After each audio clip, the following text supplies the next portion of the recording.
Good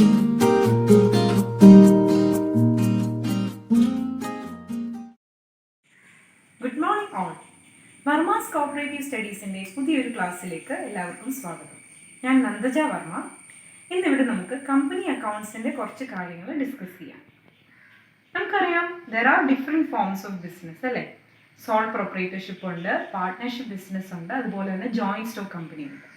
നമുക്കറിയാം soul പ്രൊപ്പറേറ്റർഷിപ്പിൽ ഒരു single owner ആയിരിക്കും ഉണ്ടാവുക, അദ്ദേഹമായിരിക്കും ക്യാപിറ്റൽ കോൺട്രിബ്യൂട്ട് ചെയ്യുക. അപ്പോൾ അവിടെ നമ്മൾ ക്യാപിറ്റൽ എന്ന് പറയുമ്പോൾ എന്താ പറയുക, it is the amount invested by the proprietor അല്ലേ.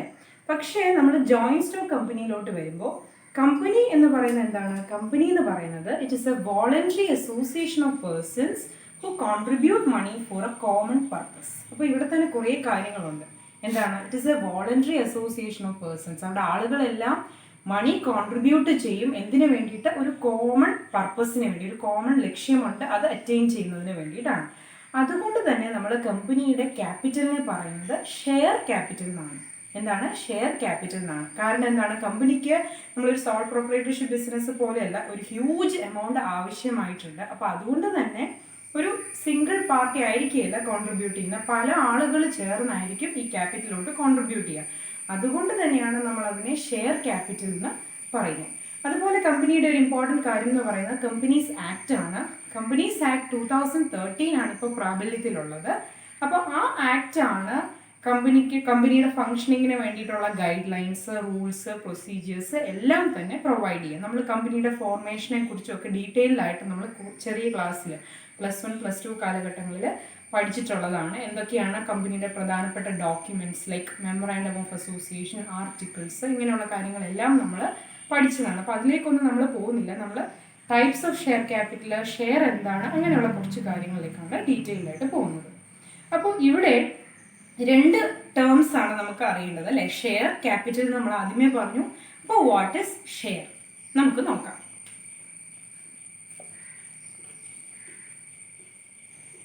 ഷെയർ എന്താണ്? What is share? ഇപ്പോൾ ഒരു എക്സാമ്പിൾ പറയുകയാണെങ്കിൽ ഒരു കമ്പനിയുടെ ഫംഗ്ഷനിങ്ങിന് വേണ്ടിയിട്ട് 1 crore rupees ആവശ്യമായിട്ടുണ്ട്. നമ്മൾ ആദ്യമേ പറഞ്ഞു 1 crore rupees ഒരാൾ തന്നെ കോൺട്രിബ്യൂട്ട് ചെയ്യാൻ പറ്റില്ല. അപ്പോൾ അതുകൊണ്ട് തന്നെ നമ്മൾ ഈ ടോട്ടൽ 1 crore rupeesനെ പല യൂണിറ്റ്സ് ആയിട്ട് അല്ലെങ്കിൽ പല പാർട്സ് ആയിട്ട്, പല ഡിവിഷൻസ് ആയിട്ട് നമ്മൾ തിരിക്കുന്നു. അപ്പോൾ ഓരോ യൂണിറ്റിനെയുമാണ് നമ്മൾ ഷെയർ എന്ന് വിളിക്കുക. ഇപ്പോൾ ഒരു ഷെയറിൻ്റെ പ്രൈസ് എന്ന് പറയുന്നത് 10 rupees ആണെന്ന് വിചാരിക്കുക. അപ്പം ഈ ടോട്ടൽ 1 crore rupeesനെ ടോട്ടൽ ഷെയർ ക്യാപിറ്റൽ ആയിട്ടുള്ള 1 crore rupeesനെ നമ്മൾ പല യൂണിറ്റ്സ് ആയിട്ട് തിരിക്കുന്നു. അപ്പോൾ ഒരു ഷെയറിൻ്റെ പ്രൈസ് എന്ന് പറയുന്നത് 10 രൂപയാണ്. അപ്പോൾ നമ്മൾ ഈ ടോട്ടൽ 1 crore rupeesനെ പല യൂണിറ്റ്സ് ആയിട്ട് തിരിക്കുന്നു. അപ്പോൾ ആ യൂണിറ്റ്സിനെ നമ്മൾ വിളിക്കുന്ന പേരാണ് ഷെയർ എന്നുള്ളത്. അപ്പോൾ സിംപ്ലി ഷെയർ എന്ന് പറഞ്ഞാൽ ഇത്രയേ ഉള്ളൂ. It refers to the units into which the total share capital of the company is divide. അപ്പോൾ ഇവിടെ നമുക്ക് ടോട്ടൽ 1 crore rupees ആണ്. ഒരു ഷെയറിൻ്റെ പ്രൈസ് എന്ന് പറയുന്നത് 10 rupees ആണെന്നുണ്ടെങ്കിൽ എത്ര ഷെയർ നമ്മൾ ഇഷ്യൂ ചെയ്യും? 1 crore rupees കിട്ടുന്നതിന് വേണ്ടിയിട്ട് 10 lakhs ഷെയർസ് അല്ലേ. 1 crore divided by 10. അപ്പോൾ 10 lakhs ഷെയർസ് ഇഷ്യൂ ചെയ്താൽ നമുക്ക് ഈ പറഞ്ഞ 1 crore rupees റേസ് ചെയ്യാനായിട്ട്, പബ്ലിക്കിൻ്റെ കയ്യിൽ നിന്ന് റേസ് ചെയ്യാനായിട്ട് സാധിക്കും. അപ്പോൾ അതാണ് what is called share. It refers to the units into which the total share capital of the company is divided. റുപ്പീസിനെ ടോട്ടൽ ഷെയർ ക്യാപിറ്റൽ ആയിട്ടുള്ള 1 crore rupeesനെ നമ്മൾ പല യൂണിറ്റ്സ് ആയിട്ട് തിരിക്കുന്നു. അപ്പോൾ ഒരു ഷെയറിൻ്റെ പ്രൈസ് എന്ന് പറയുന്നത് 10 രൂപയാണ്. അപ്പോൾ നമ്മൾ ഈ ടോട്ടൽ 1 crore rupeesനെ പല യൂണിറ്റ്സ് ആയിട്ട് തിരിക്കുന്നു. അപ്പോൾ ആ യൂണിറ്റ്സിനെ നമ്മൾ വിളിക്കുന്ന പേരാണ് ഷെയർ എന്നുള്ളത്. അപ്പോൾ സിംപ്ലി ഷെയർ എന്ന് പറഞ്ഞാൽ ഇത്രയേ ഉള്ളൂ. It refers to the units into which the total share capital of the company is divide. അപ്പോൾ ഇവിടെ നമുക്ക് ടോട്ടൽ 1 crore rupees ആണ്. ഒരു ഷെയറിൻ്റെ പ്രൈസ് എന്ന് പറയുന്നത് 10 rupees ആണെന്നുണ്ടെങ്കിൽ എത്ര ഷെയർ നമ്മൾ ഇഷ്യൂ ചെയ്യും? 1 crore rupees കിട്ടുന്നതിന് വേണ്ടിയിട്ട് 10 lakhs ഷെയർസ് അല്ലേ. 1 crore divided by 10. അപ്പോൾ 10 lakhs ഷെയർസ് ഇഷ്യൂ ചെയ്താൽ നമുക്ക് ഈ പറഞ്ഞ 1 crore rupees റേസ് ചെയ്യാനായിട്ട്, പബ്ലിക്കിൻ്റെ കയ്യിൽ നിന്ന് റേസ് ചെയ്യാനായിട്ട് സാധിക്കും. അപ്പോൾ അതാണ് what is called share. It refers to the units into which the total share capital of the company is divided. ഇനി നമുക്ക് different types of share capital എന്തൊക്കെയാണെന്ന് നോക്കാം. ഏറ്റവും first type of share capital എന്ന് പറയുന്നത് authorised share capital. എന്താണ് authorised share capital?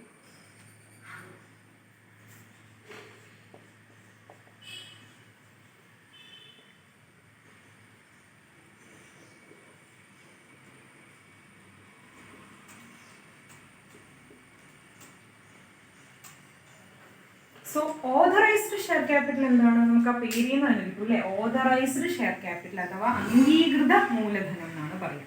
അപ്പോൾ authorised share ക്യാപിറ്റലിന്റെ വേറെ പേരാണ് nominal share capital, registered share capital, ഇങ്ങനെയൊക്കെ പറയും. ഓതറൈസ്ഡ് ഷെയർ ക്യാപിറ്റൽ എന്ന് പറഞ്ഞാൽ ഇത്രയേ ഉള്ളൂ. It is the maximum amount which a company is entitled to issue or raise from the public. പബ്ലിക്കിൽ നിന്ന് എത്രമാത്രം എമൗണ്ട് ആണോ ഷെയർ ക്യാപിറ്റൽ റേസ് ചെയ്യാൻ സാധിക്കുന്നത്, ആ മാക്സിമം എമൗണ്ടിനെയാണ് നമ്മൾ ഓതറൈസ്ഡ് ഷെയർ ക്യാപിറ്റൽ എന്ന് പറയുക. അപ്പോൾ ഓതറൈസ്ഡ് ഷെയർ ക്യാപിറ്റൽ എന്താണെന്ന് നമ്മൾ പറഞ്ഞു.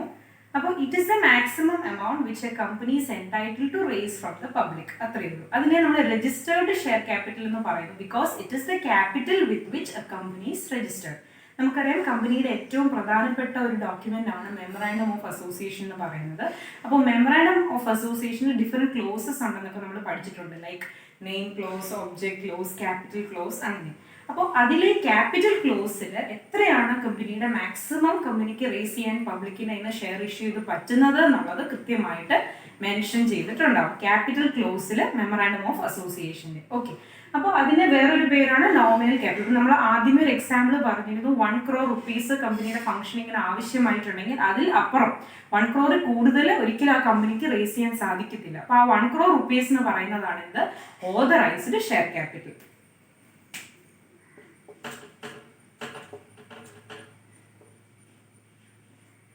ഇനി നമുക്ക് അടുത്ത ടൈപ്പിലേക്ക് പോവാം. That is issued share capital. അപ്പോൾ ഈ ഓതറൈസ്ഡ് ഷെയർ ക്യാപിറ്റലിനെ രണ്ടായിട്ട് ക്ലാസിഫൈ ചെയ്തിട്ടുണ്ട്. ഇഷ്യൂഡ് ഷെയർ ക്യാപിറ്റലും അൺഇഷ്യൂഡ് ഷെയർ ക്യാപിറ്റലും.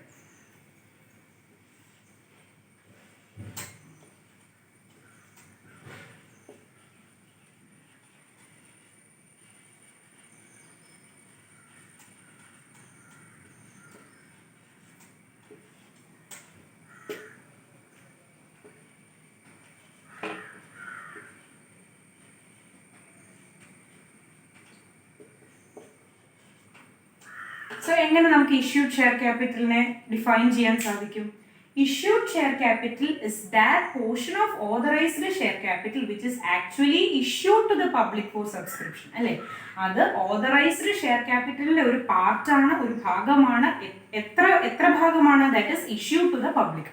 ഇപ്പോൾ 1 crore ആണ് authorised share capital. It is the maximum amount which a company is entitled to raise from the public. അപ്പോൾ ഈ 1 crore മൊത്തത്തിൽ കമ്പനി ഉടനെ തന്നെ അങ്ങ് ഇഷ്യൂ ചെയ്യത്തില്ല. അതിൻ്റെ ഒരു ഭാഗം മാത്രമേ കമ്പനി എന്ത് ചെയ്യുള്ളൂ, ഇഷ്യൂ ചെയ്തുള്ളൂ. അപ്പോൾ ഇപ്പോൾ കമ്പനിക്ക് ഒരു 50 lakhs ആവശ്യമായിട്ടുണ്ടെങ്കിൽ ആ പോർഷൻ, ആ 50 lakhs rupees മാത്രമേ ഇപ്പോൾ കമ്പനി ഷെയർ ഇഷ്യൂ ചെയ്ത് റേസ് ചെയ്യുള്ളൂ. അപ്പോൾ ആ 50 lakhs rupeesനെയാണ് നമ്മൾ ഇഷ്യൂഡ് ഷെയർ ക്യാപിറ്റൽ എന്ന് പറയും. അപ്പോൾ 50 lakhs rupees റേസ് ചെയ്യണം എന്നുണ്ടെങ്കിൽ ഒരു ഷെയറിന്റെ വാല്യൂ അല്ലെങ്കിൽ ഒരു ഷെയറിന്റെ പ്രൈസ് എന്ന് പറയുന്നത് ₹10 ആണെങ്കിൽ എത്ര ഷെയർസ് കമ്പനിക്ക് ഇഷ്യൂ ചെയ്യേണ്ടി വരും? എത്രയാണ്? 5 lakh shares അല്ലേ? 5 lakh shares at the rate of ₹10 issue ചെയ്തിട്ട് കമ്പനിക്ക് 50 lakhs rupees പബ്ലിക്കിന്റെ കയ്യിൽ നിന്ന് ഇപ്പോൾ ആവശ്യത്തിന് വേണ്ടിയിട്ട് എന്ത് ചെയ്യാൻ, റേസ് ചെയ്യാനായിട്ട് സാധിക്കും. അപ്പോൾ ഈ ഒരു എക്സാമ്പിൾ വെച്ചിട്ട് ഇഷ്യൂഡ് ഷെയർ ക്യാപിറ്റൽ എന്ന് പറയുന്നത് എത്രയാണ്? ₹50 lakhs.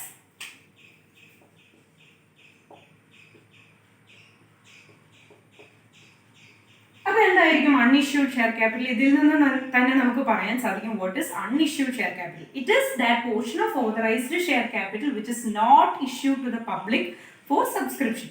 അപ്പോൾ 1 crore rupees ഉണ്ടായിരുന്നു, അതിൽ 50 lakhs റേസ് ചെയ്തു, അതിൽ 5 lakhs ഷെയർസ് ഇഷ്യൂ ചെയ്തിട്ട് 50 lakhs rupees അപ്പോൾ തന്നെ കമ്പനി റേസ് ചെയ്തു.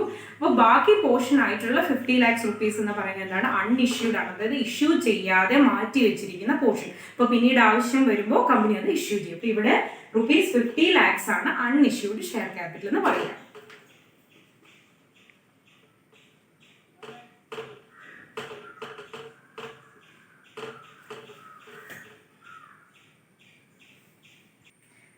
അപ്പോൾ നമുക്ക് അടുത്ത ടൈപ്പിലോട്ട് പോവാം. Subscribed share capital. ഇപ്പോൾ ഒരു ഷെയറിന്റെ വാല്യൂ ഇല്ല, ഷെയറിന്റെ പ്രൈസ് എന്ന് പറയുന്നത് 10 റുപ്പീസ് ആണെങ്കിൽ കമ്പനി ചിലപ്പോൾ ചില കമ്പനീസൊക്കെ ആ 10 രൂപ ഉടനെ തന്നെ പബ്ലിക്കിൻ്റെ കയ്യിൽ നിന്ന് വാങ്ങിക്കും, അല്ലെങ്കിൽ ഇൻസ്റ്റാൾമെന്റ്സ് ആയിട്ടായിരിക്കും വാങ്ങിക്കുക. ഇപ്പോൾ 10 റുപ്പീസ് ആണെന്നുണ്ടെങ്കിൽ ആദ്യമേ 5 റുപ്പീസ് എന്ന് പറയുന്ന ആപ്ലിക്കേഷനും 3 റുപ്പീസ് എന്ന് പറയുന്ന അലോട്ട്മെന്റ്, ബാക്കി 2 റുപ്പീസ് എന്ന് പറഞ്ഞ കോൾസ്, അങ്ങനെയായിരിക്കും വാങ്ങിക്കുക. അപ്പം നമ്മൾ ഈ എക്സാമ്പിൾ പറഞ്ഞു 1 crore റേസ് ചെയ്യണം, അതിന് 50 lakhs റുപ്പീസ് നമ്മൾ റേസ് ചെയ്യുന്നുണ്ട്, അത് ഇഷ്യൂ ചെയ്തിട്ട് ഷെയർ 5 lakh ഷെയർ ഇഷ്യൂ ചെയ്തിട്ട് നമ്മൾ റേസ് ചെയ്യുന്നുണ്ട്. അപ്പോൾ ഈ ഇഷ്യൂ ചെയ്ത 5 lakh ഷെയർസും പബ്ലിക് സബ്സ്ക്രൈബ് ചെയ്യണമെന്നില്ല അല്ലേ. സബ്സ്ക്രൈബ് ചെയ്യുന്ന ഇപ്പോൾ ഒരു 4,60,000 ഷെയർസ് മാത്രമേ പബ്ലിക് സബ്സ്ക്രൈബ് ചെയ്യുള്ളൂ. അപ്പോൾ സബ്സ്ക്രൈബ് ഷെയർ ക്യാപിറ്റൽ എന്താണ്? It is that portion of issued capital which is actually subscribed by the public.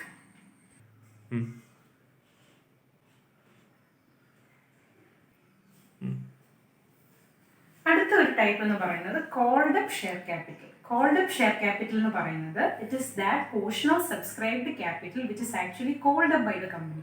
ഇപ്പം നമ്മൾ നേരത്തെ പറഞ്ഞിരുന്നു 10 റുപ്പീസ് ആണ് ഫേസ് വാല്യൂ എന്നുണ്ടെങ്കിൽ പല ഇൻസ്റ്റാൾമെന്റ്സ് ആയിട്ടാണ് കമ്പനി പബ്ലിക്കിൻ്റെ കയ്യിൽ നിന്ന് ഫണ്ട് റേസ് ചെയ്യുന്നതെന്നുണ്ടെങ്കിൽ ആദ്യമേ ആപ്ലിക്കേഷനിൽ 5 റുപ്പീസ്, അലോട്ട്മെന്റ് 3 റുപ്പീസ് ആണ്, അവിടെ വരെ കമ്പനി വിളിച്ചിട്ടുള്ളൂ. അപ്പോൾ എത്രയാണ് കമ്പനി വിളിച്ചിരിക്കുന്നത്? അപ്പോൾ 5 + 3 8 റുപ്പീസ് അല്ലേ. അപ്പോൾ 4,60,000 മാത്രമേ എന്ത് ചെയ്തിട്ടുള്ളൂ? പബ്ലിക് സബ്സ്ക്രൈബ് ചെയ്തിട്ടുള്ളൂ. അപ്പോൾ 4,60,000 ഷെയർസ് ഇൻറ്റു ₹8, അതായിരിക്കും കോൾഡ് അപ്പ് ഷെയർ ക്യാപിറ്റൽ എന്ന് പറയുക. അടുത്ത ഒരു ടൈപ്പ് എന്ന് പറയുന്നത് uncalled share capital. Uncalled share capital അപ്പോൾ എന്തായിരിക്കും? It is that portion of subscribed capital which is not yet called up by the company. അപ്പോൾ 4,60,000 ഷെയർസ് ആണ് പബ്ലിക് സബ്സ്ക്രൈബ് ചെയ്തിരിക്കുന്നത്. അതിന് ഇനി 2 രൂപ ആയിട്ടുള്ള കോൾസ് ഇനിയും വിളിക്കാൻ കിടക്കുന്നുണ്ട്. ആ പോർഷനെയാണ് നമ്മൾ അൺകോൾഡ് അപ്പ് ഷെയർ ക്യാപിറ്റൽ എന്ന് പറയുക. അടുത്ത ഒരു ടൈപ്പ് എന്ന് പറയുന്നത് paid up share capital. Paid up എന്നുള്ള വാക്കിൽ നിന്ന് തന്നെ കിട്ടൂ അല്ലേ. പെയ്ഡ് അപ്പ് എന്ന് പറയുമ്പോൾ it is that portion of called up capital which is actually paid by the shareholders. ഇപ്പോൾ നേരത്തെ പറഞ്ഞ എക്സാമ്പിൾ നമ്മൾ 5 റുപ്പീസ് ആപ്ലിക്കേഷൻ പറഞ്ഞു, 3 റുപ്പീസ് അലോട്ട്മെന്റ് പറയാം, അത്രയും, അതായത് ₹8 ആണ് അവിടെ കോൾഡ് അപ്പ് ആയിട്ടുള്ളത്. അപ്പോൾ ആ കോൾഡ് അപ്പ് ആയിട്ടുള്ള ₹8 എല്ലാ ഷെയർ ഹോൾഡേഴ്സും അത്രയും തന്നെ പേ ചെയ്യണമെന്ന് നിർബന്ധമില്ല. ഇപ്പോൾ ഞാനൊരു 500 ഷെയർസ് ഹോൾഡ് ചെയ്യുന്ന ആളാണെന്നുണ്ടെങ്കിൽ ഞാൻ ചിലപ്പോൾ ആപ്ലിക്കേഷൻ മണി ആയിട്ടുള്ള ₹5 മാത്രമേ കൊടുത്തിട്ടുണ്ടാവുള്ളൂ. അപ്പോൾ എത്രയാണോ ആക്ച്വലി ആ ഷെയർ ഹോൾഡേഴ്സ് കോൾഡ് അപ്പിന്റെ എത്ര പോർഷൻ ആണോ പേ ചെയ്യുന്നത് അതിനെയാണ് നമ്മൾ പെയ്ഡ് അപ്പ് ഷെയർ ക്യാപിറ്റൽ എന്ന് പറയുന്നത്. ഇനി നമുക്ക് ലാസ്റ്റ് ടൈപ്പ് നോക്കാം, ദാറ്റ് ഇസ് റിസർവ് ക്യാപിറ്റൽ അല്ലെങ്കിൽ റിസർവ് ഷെയർ ക്യാപിറ്റൽ എന്നാണ് പറയുക. അപ്പോൾ റിസർവ് ക്യാപിറ്റൽ എന്തായിരിക്കും? റിസർവ് ഒക്കെ നമ്മൾ കേട്ടിട്ടുണ്ട് അല്ലെ, എന്തെങ്കിലും ഒരു സ്പെസിഫിക് ഒരു ജനറൽ പർപ്പസിന് വേണ്ടിയിട്ട് വെക്കുക അല്ലെ, അതാണ് റിസർവ് എന്ന് പറയുക. അപ്പോൾ റിസർവ് ഷെയർ ക്യാപിറ്റൽ എന്ന് പറയുന്നത് it is that portion of uncalled capital which is yet to be called up. അത് കോൾ അപ്പ് ചെയ്യുന്ന എപ്പോഴായിരിക്കും? At the time of winding up of a company. അപ്പോൾ അതിങ്ങനെ കോൾ ചെയ്യാതെ വെച്ചുകൊണ്ടിരിക്കുകയാണ്. എന്തിനു വേണ്ടിയിട്ട്? അത് കോൾ ചെയ്യുന്നത് എപ്പോഴായിരിക്കും? വൈൻഡിങ് അപ്പിന്റെ സമയത്ത്. ഇപ്പോൾ കമ്പനീസിന് വൈൻഡിങ് അപ്പിന്റെ സമയത്ത് ഒരുപാട് ലയബിലിറ്റീസ് ഒക്കെ ഉണ്ട്. ആ സമയത്ത് നമ്മൾ ഈ പറഞ്ഞ ക്യാപിറ്റൽ പ്രൈസ് എന്ത് ചെയ്യും? അത് കോൾ അപ്പ് ചെയ്യും. ഓക്കെ, അതാണ് റിസർവ് ക്യാപിറ്റൽ എന്ന് പറയുന്നത്. അപ്പോൾ നമ്മൾ നേരത്തെ പറഞ്ഞ example 5 rupees application, 3 rupees allotment, ബാക്കി 2 റുപ്പീസ് നമ്മൾ കോൾ അപ്പ് ചെയ്തിട്ടില്ല അല്ലെ, കോൾസ് നമ്മൾ വിളിക്കാൻ കിടക്കുന്നേ ഉള്ളൂ. അപ്പോൾ ആ 2 റുപ്പീസിൽ ചിലപ്പോൾ ഒരു 1 റുപ്പി എന്ത് ചെയ്യും? മാറ്റി വെക്കും, വൈൻഡിങ് അപ്പ് വരെ അത് മാറ്റി വെക്കും അപ്പോൾ വിളിക്കാൻ വേണ്ടിയിട്ട്. ഓക്കെ, അതാണ് റിസർവ് ക്യാപിറ്റൽ. ഇനി നമുക്ക് കോൾസ് ഇൻ അരിയേഴ്സും കോൾസ് ഇൻ അഡ്വാൻസും എന്താണെന്ന് നോക്കാം. അപ്പോൾ കോൾസ് ഇൻ അരിയേഴ്സ് എന്ന് പറഞ്ഞാൽ എന്തായിരിക്കും? when the shareholders fail to pay the amount of called up capital within the stipulated time, അതിനെയാണ് നമ്മൾ കോൾസ് ഇൻ അരിയേഴ്സ് എന്ന് പറയുക.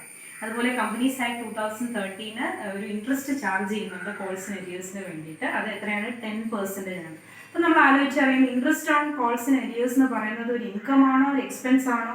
അതൊരു ഇൻകം ആണ് അല്ലേ കമ്പനിക്ക്. അതുപോലെ തന്നെ കോൾസ് ഇൻ അരിയേഴ്സ് എന്ന് പറയുന്നത് ഒരു അസറ്റുമാണ് കമ്പനിയിൽ. അപ്പോൾ ഷെയർ ഹോൾഡേഴ്സ് വീഴ്ച വരുത്തി കഴിഞ്ഞാൽ, ഇപ്പോൾ നമ്മൾ 8 രൂപ എന്ത് ചെയ്തിട്ടുണ്ട്? വിളിച്ചിട്ടുണ്ട്. അപ്പോൾ 8 രൂപ കൊടുക്കാതിരുന്ന് കഴിഞ്ഞാൽ, ടൈമിനുള്ളിൽ കൊടുക്കാതിരുന്ന് കഴിഞ്ഞാൽ അതിനെയാണ് നമ്മൾ കോൾസ് ഇൻ അരിയേഴ്സ് എന്ന് പറയാം. അപ്പോൾ കോൾസ് ഇൻ അഡ്വാൻസ് എന്തായിരിക്കും? അൺകോൾഡ് ആയിട്ടുള്ള പോർഷൻ, ഇനിയും വിളിക്കാനുള്ള പോർഷൻ ഷെയർ ഹോൾഡേഴ്സ് അതിൻ്റെ എമൗണ്ട് നേരത്തെ റെമിറ്റ് ചെയ്യുകയാണെന്നുണ്ടെങ്കിൽ അതിനെയാണ് നമ്മൾ കോൾസ് ഇൻ അഡ്വാൻസ് നമ്മൾ പറയും. നമ്മൾ പഠിച്ചിട്ടുണ്ട് അല്ലേ, ഇൻകം റിസീവ്ഡ് ഇൻ അഡ്വാൻസ് എന്ന് പറയുന്ന ഒരു കറണ്ട് ലയബിലിറ്റിയാണ്. അതുകൊണ്ട് തന്നെ ബാലൻസ് ഷീറ്റിന്റെ ലയബിലിറ്റി സൈഡിലാണ് നമ്മൾ എഴുതുക. അതുപോലെ തന്നെ നമുക്ക് കോൾസ് ഇൻ അഡ്വാൻസിനെയും എന്തായിട്ട് കൺസിഡർ ചെയ്യാം? ഒരു കറണ്ട് ലയബിലിറ്റി ആയിട്ട് കൺസിഡർ ചെയ്യാം. അതുപോലെ interest on calls in advance എന്ന് പറയുന്നത് നമ്മുടെ ഒരു എക്സ്പെൻസ് കൂടിയാണ്. അപ്പോൾ കോൾസ് ഇൻ അഡ്വാൻസ് ഒരു കറണ്ട് ലയബിലിറ്റി ആണ്. അതുപോലെ ഇൻട്രസ്റ്റ് നമ്മൾ അങ്ങോട്ട് കൊടുക്കണം, കമ്പനിയുടെ പോയിന്റ് ഓഫ് വ്യൂവിൽ അങ്ങോട്ട് കൊടുക്കുകയാണ് കോൾസ് ഇൻ അഡ്വാൻസിന് ചെയ്യുക. അത് ഇൻട്രസ്റ്റ് കമ്പനീസ് ആക്ട് 2013 സ്റ്റിപ്പുലേറ്റ് ചെയ്തിരിക്കുന്നത് 12% ആണ്. പിന്നെ ഇത് പറയുമ്പോൾ നമ്മൾ മിനിമം സബ്സ്ക്രിപ്ഷൻ എന്ന് പറയുന്ന ഒരു ടേം കൂടെ പറയേണ്ടതായിട്ടുണ്ട്. അതായത് മിനിമം സബ്സ്ക്രിപ്ഷൻ എന്ന് പറയുന്നത് എന്താണെന്ന് ചോദിച്ചാൽ ഇഷ്യൂഡ് ഷെയർ ക്യാപിറ്റലിന്റെ അറ്റ്ലീസ്റ്റ് 90% എങ്കിലും എന്ത് ചെയ്തിട്ടുണ്ടായിരിക്കണം, പബ്ലിക് സബ്സ്ക്രൈബ് ചെയ്തിട്ടുണ്ടായിരിക്കണം. എങ്കിൽ മാത്രമേ കമ്പനിക്ക് ഇനി പബ്ലിക്കിന്റെ കയ്യിൽ നിന്ന് ഇതുപോലെ ഷെയർ ഇഷ്യൂ ചെയ്ത് ഫണ്ട് റേസ് ചെയ്യാനായിട്ട് സാധിക്കുള്ളൂ. അത് കമ്പനീസ് ആക്ട് 2013 പറയുന്ന ഒരു ഗൈഡ് ലൈൻ ആണ്. അത് കൃത്യമായിട്ടും കമ്പനി ഫോളോ ചെയ്തിരിക്കും. അപ്പോൾ കമ്പനി ഇപ്പോൾ ഈ എക്സാമ്പിൾ നമ്മൾ പറഞ്ഞിരുന്നല്ലോ, 5 lakh ഷെയർസ് ആണ് ഇഷ്യൂ ചെയ്തിട്ടുള്ളത്, അങ്ങനെ 50 lakhs റേസ് ചെയ്യുന്നു. അപ്പോൾ ഈ 5 lakhsൽ 90% എങ്കിലും സബ്സ്ക്രൈബ് ചെയ്തിട്ടില്ലായിരുന്നു എങ്കിൽ എന്ത് ചെയ്യണം, ആപ്ലിക്കേഷൻ മണി കമ്പനിക്ക് കിട്ടിയിട്ടുണ്ടാവുമല്ലോ, ആ ആപ്ലിക്കേഷൻ മണി പബ്ലിക്കിന് തിരിച്ച് റീഫണ്ട് ചെയ്തിരിക്കണം. ഇതൊക്കെയാണ് നമ്മൾ ഇന്ന് കണ്ടിരിക്കുന്നത്. അപ്പോൾ ഇന്ന് നമ്മൾ കമ്പനി അക്കൗണ്ട്സിന്റെ കുറച്ച് കാര്യങ്ങൾ കണ്ടു അല്ലേ? എന്തൊക്കെയാണ് ഷെയർ എന്താണ്, ഷെയർ ക്യാപിറ്റൽ എന്താണ്, ടൈപ്സ് ഓഫ് ഷെയർ ക്യാപിറ്റൽ എന്തൊക്കെയാണ്, പിന്നെ ചെറിയ ടേംസ് അല്ലേ, കോൾസ് ഇൻ അഡ്വാൻസ് എന്താണ്, കോൾസ് ഇൻ അരിയേഴ്സ് എന്താണ്, എല്ലാവർക്കും മനസ്സിലായി ഞാൻ വിശ്വസിക്കുന്നു. ഇനി ഒരുപാട് കാര്യങ്ങൾ കമ്പനി അക്കൗണ്ട്സിനെ കുറിച്ച് നമുക്ക് പഠിക്കാനുണ്ട്. അപ്പോൾ എല്ലാവരും സേഫ് ആയിട്ടിരിക്കുക. Thank you.